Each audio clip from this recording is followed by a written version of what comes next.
Man, listen, I can't believe I'm saying this because I was an advocate for marijuana. I always was one of those guys that said, oh, it's harmless. It's not going to do nothing to it. It's not crack. Nobody ever killed for it. Yeah. But this new marijuana is not marijuana. Huh. This marijuana, you can't find any seeds.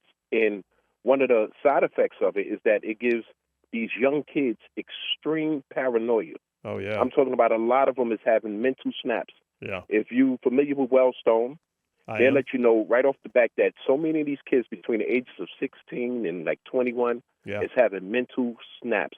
The marijuana is doing it to them. They smoke it all day. It takes away all their motivation. So the ones who's not working and stuff like that, that's because their motivation is dead.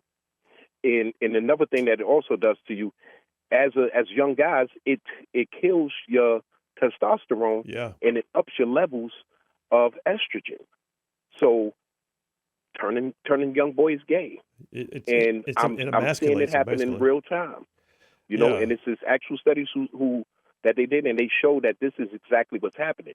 This stuff that they manufacture in here in laboratories and stuff like that, these young boys can't handle it. It's not your grandfather's weed. It's not your father's weed. This is something different. They are removing all of the CBDs out of it, and they give you like 90% THC. Yeah, and these young boys' brains can't handle it. I said on the show earlier, it's almost like when you get orange juice concentrate. It's like a whole bunch of oranges crammed into one. That's what they're doing, is they're compressing and they're enhancing the THC capabilities of modern weed and these THC products to the point that you're getting way more than you ever used to. And you're right. It's and the effects are not just at the moment. They last. They stick with people.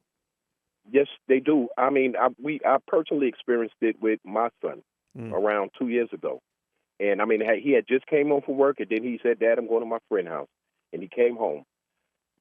But he didn't come home because the next call I got, he was actually running away from the police. He was actually in a high-speed chase running away from police. Oh, man, I'm sorry. So, you know, we panicked automatically. And by the grace of God, his car broke down, you know. He went someplace, he was safe at first, and then he still was in the panic, he still was in the paranoia, and he got back in his car, and he hitting 120, it's pushing his car, brand new car, we just got it for him, and the engine blew. So I think that saved his life.